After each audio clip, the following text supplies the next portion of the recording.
जायते याम याम योनिं च गच्छन्ति तन्मे कथया केशव। भगवान गरुड़ जी महाराज को कथा सुना रहे हैं और नैमिषारण्य तीर्थ में 88,000 ऋषियों को श्री सूत जी महाराज गरुड़ पुराण की पावन कथा सुना रहे हैं। गरुड़ जी महाराज कहते हैं कि हे भगवान, जिन जिन पापों से जो जो चिन्ह होते हैं और उनके कारण जिन जिन योनियों में जीव जाते हैं वो सब मुझको समझा करके बताइए, और मुझे किस किन कारणों से शरीर में जो चिन्ह बनते हैं वो किस कारण से बनते हैं, हे भगवान वो सब मुझे बताइए, वो मैं जानना चाह रहा हूँ। ये या पापेरियन्ति याम योनिं पापिनो नरकागतः एन पापेन या चिन्हं जायते मम तच्छृणु। ब्रह्मा क्षयरोगी अस्यार्द्रोग्ना स्यात् कुब्जो जड़ा कन्याघाती भवेत् कुंजे त्रयचण्डालयो निषुः। स्त्रीघाते गर्भपाते च पुलिन्दो रोगवान् भवेत् आगम्यागमनात् षडो दुरशर्मा पूर्वतो लभः। मांस भोक्ता अतिरिक्तांगा सयदवन्तुस्तुमाद्विपा अवैच्छे भाच्छकौ लोहाद्य ब्राह्मणास्यान्मनोदरा। गरुड़ जी महाराज भगवान से पूछते हैं तो भगवान कहते हैं कि हे गरुड़, नरक से आए हुए प्राणी जिन पापों से जिन योनियों में जाते हैं और जिस पाप से जैसा चिन्ह होता है वो मैं तुम्हें सुना रहा हूँ, उसको ध्यान से सुनो। ब्रह्म हत्या करने वाला क्षय रोगी, गौ हत्या करने वाला मूर्ख और कुबड़ा होता है कन्या की हत्या करने वाला कोढ़ी, और जिनको चांडाल योनि में कहे जाते हैं, योनियों में जाते हैं, स्त्री का घात करने वाला या गर्भपात करने वाला कराने वाला वो भिंड रोगी होता है। आरोग्य गमन करने वाला निपर्शक होता है। गुरु पत्नी सेवन से चर्म रोगी, मांस खाने से लाल अंग, मदिरा पीने से काले दांत, जीवा से स्वाद, अभक्ष्य को भक्षण करने वाला ब्राह्मण जलोदरी होता है। दूसरे को ना देकर स्वयं मिष्ठान खाने को कंठमाला, श्राद्ध दिन में अशुद्ध दान देने वाला, श्वेत कुष्ठी, अभिमानशी, गुरु का अपमान करने वाला, मृगी, वेद शास्त्र का निंदा करने वाला, पांडु रोगी, झूठी साक्षी देने वाला गूंगा होता है। और पंक्ति में बैठे हुए पंक्ति का भेद करने वाला और विवाह में विघ्न डालने वाला, होठ कटा होता है, पुस्तक की चोरी करने वाला, जन्मांध गौ तथा ब्राह्मण को लात मारने वाला, लंगड़ा तथा लोला बन जाता है, मिथ्या बोलने वाला, फल का मिथ्या बात करने वाला, जहर देने वाला, मूर्ख पागल होता है, अग्नि लगाने वाला, मांस खाने वाला दुर्भाग्यशाली होते हैं, मांस खाने वाला रोगी होता है, रत्नों की चोरी करने वाला हीन जात में उत्पन्न होता है, सुवर्ण की चोरी करने वाला नाखून अच्छे नहीं होते हैं, धात की को हरने वाला निर्धन हो जाता है, अन्न की चोरी करने वाला मूषक बनता है, धन की चोरी करने वाला सलभ, जल की चोरी करने वाला चातक, विष की चोरी करने वाला बिच्छू होता है। भगवान कहते हैं जो जिस प्रकार पुराणों की बात नहीं मानता है, अपने मनमानी कार्य करता है, उसे अनेक प्रकार दुखों को भोगना पड़ता है। साग पात्र चोरी करने वाला मोर, सुगंध वस्तु को चुराने वाला सुंदर बनता है, शहद चोरी करने वाला मधुमच्छिका बनता है, मांस चुराने वाला गिद्ध बनता है, लौट चुराने वाला पिपीलिका होती है। सूत जी महाराज कहते हैं कि ऋषियों, इस प्रकार भगवान ने गरुड़ जी महाराज को हर एक चिन्ह बता रहे हैं कि क्या क्या करने से क्या क्या होता है, इसलिए अपने जीवन में अच्छे प्रकार से पुराणों के अनुसार, ऋषियों के बनाए हुए धर्म के अनुसार जीवन का यापन करना चाहिए। तांबूल, फल, पुष्पादि को हरने वाला, वन में बानर और जूता, तृण काष्ठ आदि रुई को चुराने वाला मेष योनि में उत्पन्न होते हैं, जो हिंसा कर्म से जीविका चलाते हैं तथा रास्ते में प्राणियों के धनाज को लूट लेते हैं, जीव हिंसा कर शिकार खेलते हैं, वह सब कसाईयों के घर में बकरा बनते हैं होते हैं, जो जहर पीकर मरते हैं। वे पर्वत पर कृष्ण सर्प होते हैं, जो किसी की आज्ञा से नहीं चलते, ऐसे मनोन्मत्त निर्जन वन में हाथी होते हैं। ब्राह्मण होकर जो वैश्यदेव को नहीं करते, शूद्रादि रजकाज सबके घर का अन्न भक्षण कर लेते हैं, खा लेते हैं, अन्न की परीक्षा न करके अन्न खाते हैं। ब्राह्मण निर्जन वन में व्याघ्र होते हैं, बाघ बनते हैं। जो ब्राह्मण गायत्री का जप नहीं करते, संध्योपासन नहीं करते, संध्या वंदन नहीं करते, भीतर से दुष्ट हैं, बाहर से साधु मालूम पड़ते हैं, अपने आप को साधु संत बताते हैं, ब्राह्मण अन्य जन्म में बगुला होते हैं, अजयंज का दक्षिणा लेकर के लोभ से अज्ञात करने वाले ब्राह्मण ग्राम शुकर होते हैं और बहुत मनुष्यों को भजन कराने वाले गधे की योनि में जाते हैं। भगवान कहते हैं ब्राह्मण बनने से नहीं, कर्म जिसका शुद्ध हो। किसी को ब्राह्मण का कर्म मांगने का नहीं है, लूटने का काम नहीं है। सूत जी महाराज कहते हैं पवित्र भाव से रहना चाहिए। निमंत्रण दिए बिना भोजन कराने वाले कौवे बनते हैं। जो सुपात्र को विद्या का दान देते हैं, दान नहीं देते हैं, वे ब्राह्मण बैल होते हैं। गुरु का काम है शिक्षा देने वाले शिष्य को भली भांति पूर्वक अच्छी प्रकार से शिक्षा का ज्ञान देना चाहिए। गुरु की सेवा नहीं करने वाले दुष्ट पशु होते हैं। गुरु को हुंकार तुकार करने वाले वाद विवाद ब्राह्मण को जीत ले, वो जल रहित वन में ब्रह्म राक्षस होते हैं।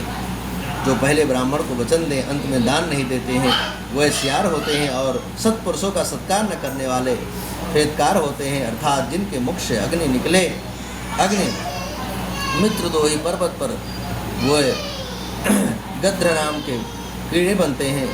क्रय विक्रय में कपटी वो उल्लू होता है। वर्णाश्रम की निंदा करने वाले वन में कबूतर होते हैं। आशा का भेदन करने वाले से छेदन स्वेद विचार स्त्री का त्याग करने वाले बहुत काल तक चक्रवाक पक्षी बने रहते हैं। माता से, पिता से, गुरु से, बहन से दोष रखने वाला हजारों जन्म पर्यंत गर्भ में मरण पाता है। इसलिए सूत जी महाराज कहते हैं ऋषियों, माता पिता गुरु इन सब से कभी झूठ नहीं बोलना चाहिए और द्वेष नहीं करना चाहिए, नहीं तो हजारों जन्म तक इसका भी दुख भोगना पड़ता है। सासू को गाली देने वाली, नित्य कलह करने वाली स्त्री जलों का जोक बनती है जो जल में रहती है। स्वामी को कट वचन कहने वाली वो भी जोक की ही योनि में जाती है, उसे कष्ट भोगना पड़ता है। भगवान कहते हैं कि हे गरुड़ जी महाराज, इस प्रकार जो स्त्री पति को छोड़ करके पर पुरुष का सेवन करती है वो चमगादड़ी बनती है, छिपकली बनती है या दो मुख की सर्पणी हो जाती है। जो अपने गोत्र का घात करे या अपने सगोत्र स्त्री का सेवन करे तो वो लंगड़ा बन जाता है और शाही का जन्म पा करके फिर वृक्ष योनि में उत्पन्न होता है। तापस की स्त्री में गमन करने वाला मारवाड़ देश में भूत बनता है। जिसकी विवाह अवस्था नहीं हुई उसके साथ गमन करने वाला वन में अजगर सर्प बनता है। पत्नी से गमन करने वाला गिरगिट होता है। राजा की स्त्री से गमन करने वाला ऊँट बनता है। मित्र की पत्नी का सेवन करने वाला गधा होता है। गुदा काम से भी स्वर और शूद्रा में भी बैल और महाकामी प्रलय अगले जन्म में अश्व घोड़ा बनता है।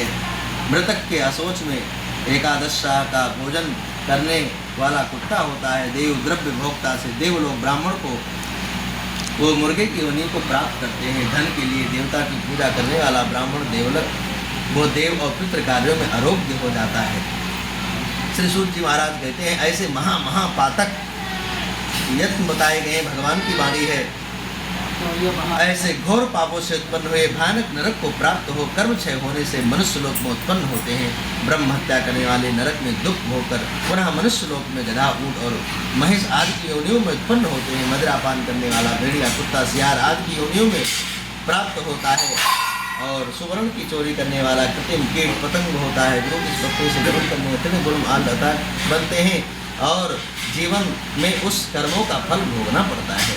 पर स्त्री को चुराने वाला, किसी की धरोहर को लेने वाला, ब्राह्मण का धन हरण करने वाला नरक दुख को भोगते हैं। अनेक प्रकार दुख भोग करके ब्रह्म राक्षस बन जाते हैं। कपट से प्रेम रखकर ब्राह्मण के धन को चोरना भोगाने वाला, चोरी करने वाला 7 जन्म तक अनेक प्रकार के दुखों को भोगता है। बलात्कार से, चोरी से ब्राह्मण के धन को चुराने वाला, वो भी तारागण का अपमान करने वाला, लोहे के चूर, पत्थर के चूर तथा जहर आदि को प्राणी पचा नहीं सकता, किंतु ब्राह्मण के धन को त्रिलोकी में कौन पुरुष पचा सकता है। भगवान कहते हैं कभी ब्राह्मण के से हमारा द्वेष नहीं होना चाहिए, ब्राह्मण के धन का कभी हरण नहीं करना चाहिए क्योंकि सब तो पच सकता है पर त्रिलोकी में ऐसा कोई नहीं जो ब्राह्मण के धन को पचा सके। भगवान कहते ब्रह्म स्वर संपुष्टानि वहिनानि बलानि च युद्ध काले विषयन्ते सैकता से तवो यथा देवद्रव्योपभोगेन ब्रह्मसुहरणेन च कुलन्यकूलतामयन्ते ब्राह्मणितिक्रमणेन च। राजा ब्राह्मण के धन को हर उस धन से अपनी सेवा न हाथी घोड़े आदि को रखते हैं तो सब सेना युद्ध होते समय भाग जाते हैं। उसी प्रकार से जैसे बालों का पुल पानी बरसने से पूरा नष्ट हो जाता है, देव द्रव्य भक्षण से ब्राह्मण के धन के हरण से ब्राह्मण के कुल का अनादर करने से कुल का नाश हो जाता है। वेद पुराण को पढ़ा हुआ ब्राह्मण अपने पास रहता हुआ उसको छोड़ और जो अन्य दूसरे को दान देवे उनका भी अतिक्रमण है। अपने पास रहता हुआ वेद से रहित ब्राह्मण उसको छोड़ विद्वान ब्राह्मण को दान देने से अधिक द्वेष लगता है, क्योंकि जलती अग्नि को छोड़ भस्म में होम कौन करता है। हे गरुण, ब्राह्मण का अतिक्रमण करने वाला पुरुष सभी नरकों को भोग कर फिर मनुष्य लोक में जन्मांध तथा दारिद्र्य होता है। वो कभी दाता नहीं हो सकता, बल्कि सदैव भिखारी बना रहता है। ब्राह्मण की अपने द्वारा या अन्य द्वारा दी गई भूमि का जो हरण करता है वो 60,000 पर्यंत विष्ठा का कीड़ा बना रहता है। स्वयं ब्राह्मण को दान देकर आप ही हरण कर ले, वो पापी पुरुष महाप्रलय तक नरक में जाता है। श्री जी महाराज कहते हैं, भगवान ने पुराणों की कथा को निचोड़ करके उसका भी बहुत सुंदर वर्णन करके गरुड़ जी महाराज को सुनाया है। भगवान श्री जी महाराज कहते हैं कि ऋषियों, ब्राह्मण की जीवकार्थ पृथ्वी का दान देकर फिर वो पृथ्वी की युद्ध से रक्षा न करे, उसको हर ले तो वो लंगड़ा कुत्ता होता है। ब्राह्मण को वृत्ति देने वाला व्यक्ति लक्ष्य 1 लाख गोदान का फल प्राप्त करता है और ब्राह्मण की वृत्ति को हरण करने वाला बंदर कुत्ता लंगूड़ होता है जो इधर उधर भटकता रहता है। गरुण पापी नरक के दुखों को भोग कर फिर इस मनुष्य लोक में आकर के अपने किए हुए कर्म के अनुसार अंधे पगु इत्यादि चिन्ह से युक्त दिखाई देते हैं और कृतम कुत्ता पशु पक्षी चंडाल आदि योनियों में जाते हैं, क्योंकि 84 लाख योनियाँ हैं। इस योनियों में हमारे अपने अपने कर्मों के अनुसार जीव उस दुख को भोगता है, महान रोग से युक्त हो जाते हो इन पूर्व से कही हुई योनियों में उत्पन्न होते हैं। तदंतर अपने अपने कष्टों को सब अपने अपने को कष्ट को भोगते हैं, अपने अनेक अनेक योनियों में जाकर के उत्पन्न होते हैं और अपने किए हुए कर्मों का फल भोगते हैं, क्योंकि स्वयं उस कर्म को भोगना पड़ता है। स्वयं भोक्तव्य उस कर्म को स्वयं भोगना पड़ता है, कोई और नहीं भोगता है। अपना किया हुआ कर्म स्वयं अपने को ही भोगना पड़ता है, चाहे वो पति हो, पत्नी हो, पुत्र हो, पिता हो, माता हो, कोई भी हो, सबके अपने अपने कर्म हैं, अपने अपने भाग्य हैं। अपने कर्म से ही भाग्य का निर्माण होता है। जो जैसा कर्म करता है उसका भाग्य उसी तरह बन जाता है। तदंतर 1000 जन्म पर्यंत शरीर को प्राप्त कर पक्षी होते हैं, उस योनि में दृष्ट शीत ताप आदि का दुख होकर के शुभाशुभ कर्म भोगने के लिए मनुष्य जन्म पाते हैं। मनुष्य जन्म पाकर के भी आदमी कई प्रकार से दुखों से पीड़ित रहता है, क्योंकि उसका पिछला कर्म उसके साथ में ही है, उसका कर्म उसको भोगना ही पड़ेगा। इस प्रकार से स्त्री आदि पुरुष के प्रसंग से जीव गर्भ से दुखाद से मरण पर्यंत दुखों को भोगता है। बच्चा गर्भ में भी आ जाता है, गर्भ में भी मर जाता है, क्योंकि वो सबसे बड़ा दुख तो वही है और उस दुख को भी भोगना पड़ता है। जन्म तथा मरण, स्वेदज, उद्भिज, अंडज, जरायु, ये 4 प्रकार से जीव जन्म लेते हैं। प्राणी शरीरधारी मात्र को होता है। इस संसार चक्र की वृत्ति ऐसे ही हो रही है, जिस प्रकार रहट भ्रमण करता है वैसे ही सर्वभूत प्राणी कर्मों के पास से बंधे हुए मेरी माया द्वारा भ्रमण करते हैं। भगवान कहते हैं कि हे गरुड़ जी महाराज, मेरी माया से सब बंधे रहते हैं। सारे प्राणी सर्वभूत प्राणी कर्मों के पास से बंधे रहते हैं और जिस प्रकार रहट भ्रमण करता है वैसे ही सर्वभूत प्राणी कर्मों के पास से बंधे हुए मेरी माया द्वारा भ्रमण करते हैं। अस्वमेव भोक्तव्यम